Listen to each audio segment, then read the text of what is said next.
Good morning. Thanks for joining us for the daily update. There are 16,517 confirmed cases of coronavirus in Victoria in aggregate. That's 303 new cases since our last update yesterday. I'm sad to say that there are now 293 deaths due to coronavirus, 293. That is an increase of 4 since yesterday's report. Of course, our thoughts and best wishes are with the families of each of those 4 Victorians. This will be an incredibly difficult time for them, and we send our best wishes and our support and our condolences to them. Those 4 individuals include 1 female in her 80s, 2 males in their 80s, and 1 female in her 90s. 2 of those 4 deaths are connected with aged care outbreaks. There are 661 Victorians in hospital. 41 of those are receiving intensive care, and 28 of those 41 are on a ventilator. A total of 1,937,736 test results have been received since the beginning of the year, which is an increase of 23,262 since yesterday. Again, can I thank all of those Victorians who are coming forward, even with the mildest of symptoms, to get tested. Can I also, on behalf of all Victorians, thank our laboratory technicians, the very large number of people who are running our test sites. It's incredibly important work, and thanks to that team. But most of all, thank you to every Victorian who's coming forward and getting tested. Without those test results, we obviously don't know where the virus is, and we can't put strategies around it to contain it and drive those numbers down. So please, no matter where you are in Victoria, but can I send a special message to those in Bendigo, Ballarat and Geelong, and indeed right across regional Victoria and the state. If you have even mild symptoms, come forward, get tested. We've put extra staff on. We have more than 180 sites across the state. At almost 2 million tests, we are among the highest testing rate countries, if we were a country, anywhere in the world, and that is something that all Victorians should be proud of. But we've got to remain vigilant on that front, particularly in those big regional centres where numbers are low, but we have seen some increases in the last fortnight. That testing push only works if people come forward and get tested, even with the most minor of symptoms. There are 3,383 cases with an unknown source. That is an increase of 264 since yesterday.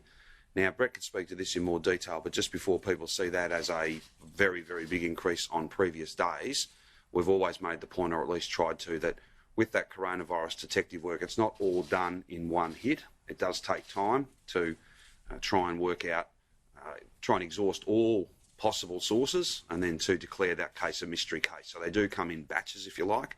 So I wouldn't read too much more into that than it's simply the product of multiple days' work being brought to book, as it were, being recorded in our numbers. There are 1,178 healthcare workers who are active cases, and I just, again, make the point to all Victorians, our health workers are getting this virus, and one of the ways that we can have more healthcare workers healthy and less getting this virus is to make sure that we all follow the rules. And I'm very, very proud, and I want to congratulate all those Victorians. I think a growing number of Victorians who are doing the right thing. But to anybody who is doing the wrong thing or contemplating making bad choices, if acting in your own self-interest or the interest of others in a broad sense isn't motivation enough, then avoid a fine. That always makes sense. But I think the ultimate motivation is to make sure that our health heroes are not put in more danger. They're not put in more difficult circumstances than they otherwise would be. That's a really powerful way that we can all say thank you to nurses and doctors, to AMBOs, to the whole hospital team. There are 2,938 active cases in aged care settings. And again, let me thank all of those in aged care, particularly hospital nurses who, we've been asked to help.